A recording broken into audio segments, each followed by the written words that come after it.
Behind Bars, Mncedisi Mdingi, who's the author of Beyond Prison Bars, joins us to discuss how a destructive lifestyle affects your mental and spiritual wellness and how he finally found true liberation on the other side of the prison cell.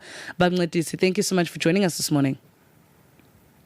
Thank you so much. It's a greetings, blessed greetings to you, Ntsako, together with your listeners and viewers out there. It's a pleasure for me to be here, and I'm humbled. Thank you so much. I think we're humbled to experience someone who's open about life and open about these choices. I mean, these moments are not moments that are nice. These were not moments that were sweet. You know, it was quite sour time. So the fact that you've decided to open up about them, I think I'm truly humbled about that. But let's talk about it. I mean, 42 years, being sentenced to over 42 years. What did we do here?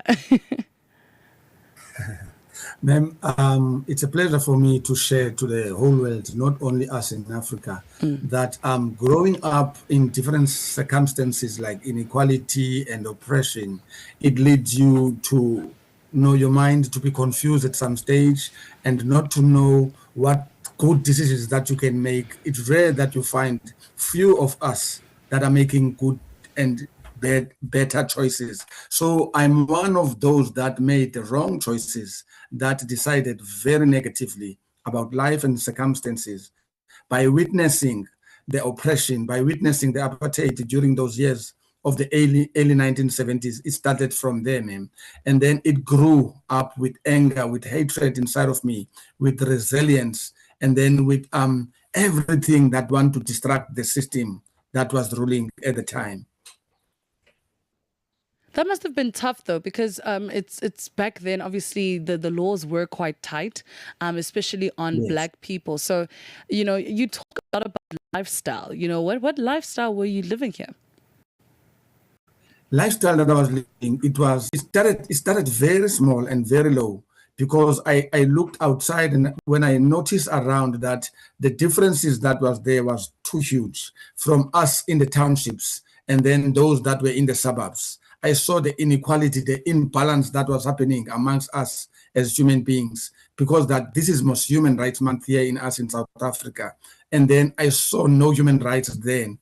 I decided there's no way that I can make this right unless that I'm fighting it back by my own self with my peers. That's when we decided that we will go and rob them, we will go and break their houses, and then we joined forces to do that very successfully in those years, because that anger was very there and the bitterness was very there inside of our hearts and minds. So we decided to do those unlawful activities, which led us to prison. The prison sentence that you are talking about from me, this 42 years, it is the last one, because I started with 5 years and then I was released from 5 years. Again, I was sentenced to 10 years. I was released from that. There was no change at all. Instead, the anger was just escalating from my mind and my heart. So you were in and out of the system, which is interesting now, because I can't help but ask that, yes, there was bitterness, yes, there was pain and hurt, but what is life like in prison that you kind of went back to what you did and what you kept on doing and still knew that the consequence would be going to prison? You've piqued my interest about life in prison, because that's quite a long time. It is a long time, ma'am. Actually, I can tell you, when you are ignorant in something and there's lack of knowledge and you are driven by anger, you don't even care. So that was driving me very hard. So that's why I repeated entering prison. But every time when I enter prison, when I'm arrested, there was this small voice in my heart that says, this is not my home. I may have done what I've done, but prison is not my home. Prison, I can tell you, is not a hell in the Bible, but it's a hell on earth. Prison is not a nice place to be. I'm telling you, my sister. People may say that prison is a hotel and a 5-star hotel. That's a myth and that's a lie, because the experience that I have about prison is not for a human being that is normal. Prison life is a very abnormal life, but I thank God and His grace that managed to sustain me. I have not even a scar in my body because I was saved inside prison. During all those years that I spent in prison, I'm not regretful now for the years that I spent there, because they brought to me a tough lesson that today, this year, on the 1st of March, I was finishing 10 years outside of prison. Oh, wow. On the 2nd of March, I beg your pardon. 2nd of March, I was finishing 10 years free outside of prison. That is beautiful. It's a milestone to It me. really is. It's It a really milestone. is. I mean, It's a milestone to me. it really is, because even when you think about, what can happen in 10 years, I was in matric 10 years ago. So you telling me that, in this past 10 years, you've had to integrate into life. I want us to take a step back, because what interests me, you said, prison is hell on earth. Talk to me about some of the experiences and what you've seen in prison. What I've seen in prison, ma'am, is very, very terrible. First of all, your rights are taken away. Your dignity is taken away. Your privacy is taken away. I mean, it's an abnormal life when you are in prison. Prison circumstances are not good for a human being, I can tell you. And then there are those like myself who repeatedly visited prison. Actually, they will tell you that you applied for yourself to come to prison, and then they will welcome you. There's gangsters, there's officials, there's a lot of things that will oppress you inside prison. But I tell you now, I survived all of those through grace. It was not my wisdom. It was not that I'm powerful than others. It was only grace and respect that helped me to survive all the years in prison till to date. And that's where the Lord Jesus Christ found me, inside that prison with chains. I was cuffed, my hands, I was cuffed, my feet. It's like literally physically. Why I was cuffed is because I was classified as one of the most dangerous criminals here in the Western Cape. Wow. Yeah, because of the things that I was doing. I was an escapee. I did that. I'm not boasting about anything that I'm sharing, ma'am, but it's an experience that I had, I went through. And out of it, I've learned very deep. Prison is not a nice place. Prison is not a hotel. I will never even send my worst enemy in prison. I will never do it. So, what is the difference now? You entering prison and then having to integrate back into society after 5 years, things are changing. The people that you loved are moving on with their lives. What is it like on a realistic point of view, integrating back into society after prison? Integrating back into society, it's not an easy journey as well, because there is stigma. People will always look you with your past, and then you have to be bold and strong inside your heart and mind by telling yourself, by knowing actually what you really want in life. And then if you know yourself that you are really transformed, you need to stick on that, because now you live your life for yourself. Yes, the baggage of the past, the circumstances and the consequences of what you did, they will always follow you. But you need to be strong, and you need not to lose the focus of the change that you are acquiring now for the new life that you are in. And remember, you need to bear the consequences of what you did. The only thing that you can do it, you just don't need to talk too much about your change. Show the people your change. The people need to see your work now. The people need to see your actions. That's the only way that I'm preaching, ma'am, is by actions. You don't need to talk. You don't need to show anyone, but your movement. Then people will applaud silently. Some will applaud directly to you. And let's talk about now when you decided that you wanted to write your book. I mean, how did that decision now come about? The decision of writing a book, ma'am, it didn't start now when I was outside. It started when I was inside prison. Because as I was inside, I was studying this life, this abnormal life, and always tell I don't belong here. Yes, the deeds that I did, they brought me to prison. But my mind and my heart, I was telling myself, I really don't belong in this place. But there comes a miracle on the 1st of January, 1999, when I was born again, inside prison, when I was saved. That's when I started to say, let me do something about my life, because I took my life way back from the 70s 80s and 90s, I said, what do I want? What do I really want in life?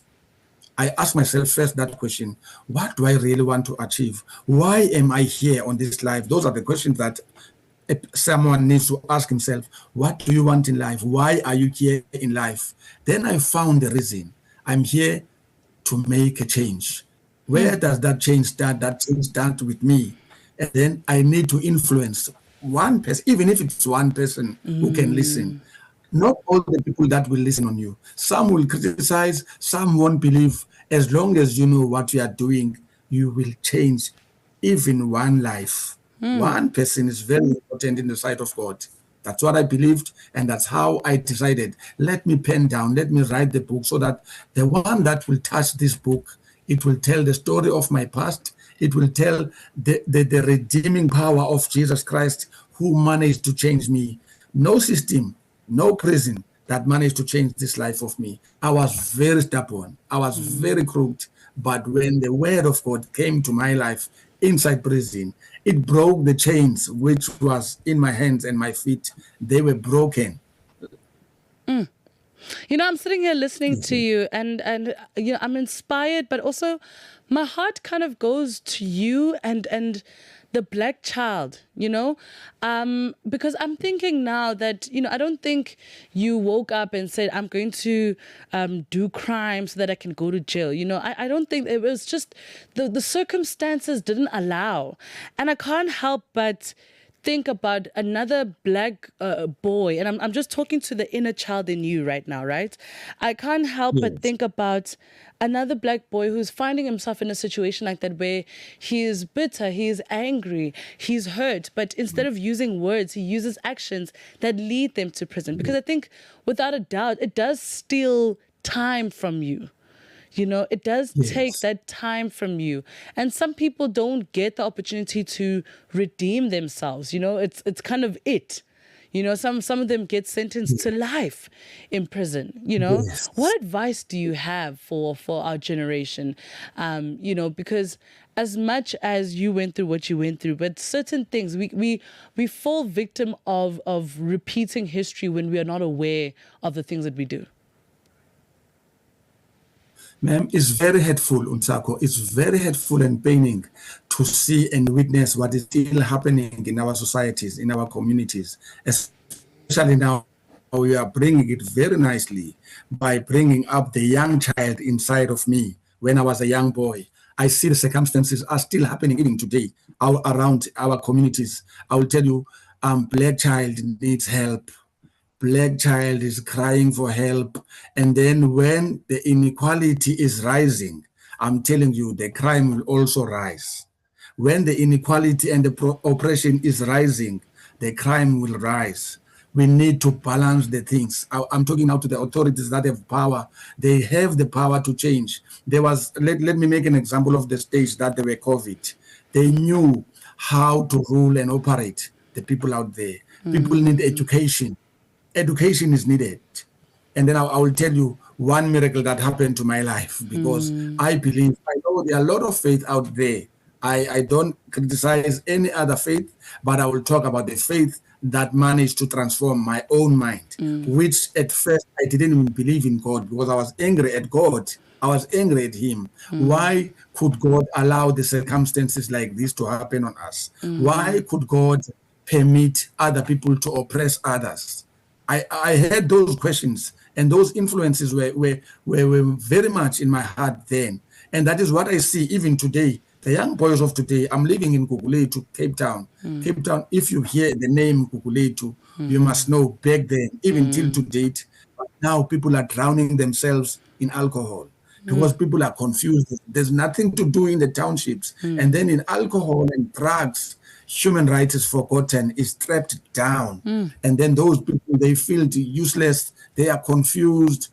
I came from that stage. That's why when I'm watching it now, I am not better. I'm not talking here to better myself. It's only the grace of God that managed to make me this person that you see today. And I'm still striving to move forward, because I am only helped by this grace that I'm boasting about. As my book says, Beyond Prison Bars, a journey from gangsterism to grace. That's why I'm saying you tell it as it is. What I'm telling here now is the truth, and is coming from the bottom of my heart, is coming from all the experiences that I had, and I'm still witnessing them around our societies, not only in Cape Town. I was all over. I was in Joburg, I was in Eastern Cape. It happens in all our townships, man. We need help. Boy child, girl child, black child. You need help. Educate yourself and try. And yes, I know the circumstances may be different. I know maybe you are going through some stuff that is heavy on your heart and minds. But I'm telling you, the grace is waiting for someone so that it can teach someone that everything is possible and change is possible. If it can change me, you do a research about me. If it can change me, Helicopters was involved in all the crimes that I was doing. Helicopters was there. I'm not boasting about it. I was fighting with the system. I was not fighting with my community. I was fighting directly with the system. You can imagine the system in 1980s, man. You can just imagine that. Just imagine that. I was classified even as a terrorist. What? A simple young boy who is trying to get the equality, who is trying to live a life like any other child. But to prison, and prison, yes, it is there. My pastor will always say, I thank God for sending Mncedisi to prison. I was shocked at first, but he had a reason. Why? Because I was in prison, and then that's when the what do you call it now? The transformation took place. And that's when the turning point started. It was in prison. If it was not for prison, I was not going to write this book that you see in my hand now. If it was not for prison, I was not to be this person that I am today. I am proud about Jesus Christ. That's why I will spread him all over. Thank you, man. I just enjoy that you choose to not be a victim, but a victor. You decided that the life is going to look like the way that you want without making yourself a victim to the time that was lost. And the fact that you use that time so wisely, I think that is so noble of people to actually be that accountable for your life. So I really appreciate that. How far are we taking this book? I mean, what's coming up? It's year 10 of your freedom. So what can we look forward to? What I'm looking forward to, this book, as I always say, I did the introspection in my life, and then I took it like all over. This book is not only meant for a black child. This book is meant for a human being, whether you are a boy, whether you are a girl, whether you are old, whether you are young. I'm now rushing for my 60s. Soon I will be 60 years old, but you can tell me that the experience that I'm having, everybody needs this book. You need to get this book. You will hear the depths from the ground, the root level of our societies. Whatever race you are, you need to get this book. Some people make a mistake by saying that, no, this book is for those child that are notorious and don't want to listen. No, there are people, like now you can even witness, there are people who are sitting with commissions and stuff. I'm talking about big people. I'm praying for them. I am praying for them. People that are old, people that you saw them as these are role models. These we're supposed to get some good stuff from them. But we need to pray for them. You know what? There's a boy child in each and every person. You can be 70 years old, 8 years old. There's somewhere in your life that you need to expose it. And it's not easy. For me, it's not fun talking all the time to medias and sharing this story, but I'm sharing it so that other people may be helped. Other people may take it seriously. Life is very serious, and life we need to enjoy. Where I'm enjoying my life, I'm enjoying it in Christ Jesus. That's why I'm rushing also every time. That's where I found my comfort. And this is the person that I used to hate, because I used to take this Jesus is not for us. Wow. This Jesus is only for white people. It doesn't deserve our love because he doesn't care for us. I was very wrong. He loved me still. He loved you as you are watching me from this channel Africa now. He loves you. He wants to do something for you. Believe you me, if he can change me, definitely there's no way that he cannot change you. I went through many traumas. I cannot even share them all here in this platform. There are many traumas that I went through. For other time, you get the book, you will get it. Thank you. I think that's the perfect way, because I was about to ask. I was like, "Hey, you're piquing my interest." But you know what? Let's read the book. Let's see and read some of the things that you've been through. But thank you so much for joining us. And actually, for 60, you look fantastic. Like really Thank aging you. well. Thank you, ma'am. Thank you so much. Thank It's only the grace of God. It's only the grace of God. Nothing else that I will boast about. And my wish and my heart is for everyone to understand that change is possible. You just need to decide, make a right choice for your own life. This life is a gift for you alone. Nobody knew that we are going to be here today. It's only the grace. I don't know what tomorrow will bring for us. It's only the grace. I'm now living with the stigma, but the stigma, I'm carrying it in my back. It doesn't define who I am. Who I am is in Christ, and I know I have a future in Him. And my future is very bright. You will see it, ma'am. This book and this journey is going internationally. It started, you are taking it down to all the continent, which I love very much. I would love to go and step in all the countries here in our continent, our beautiful continent. Yes. We need to love one another as black children. Thank you. Beautiful stuff. Thank you so much, Mncedisi, for those inspiring words. And just a quick one, where can we find your book? The book, ma'am, you can find it. You can check me on Facebook. There is also online platform, but soon, I think my PR will come back to you. Soon, I think next week it will be on Amazon. Just keep on checking. Amazon is just bringing the book on Amazon. Thank you, ma'am. Thank you so much for your time. It is 7:48 Central African time. That was Mncedisi Mdingi, who is now an author of Beyond Prison Bars, and he speaks about spending over 42 years, or in fact, no, 19 full years behind bars. That's a very long time. And you can imagine what goes down. I mean, heck, we've heard some stories. But I think it's also a beautiful lesson about redemption. We don't have to stay where you are. You get to decide the life that you want to live. And that's fantastic. 7:49 Central African time, right here on the Oasis. Africa in Business on Channel Africa. The governor of the Central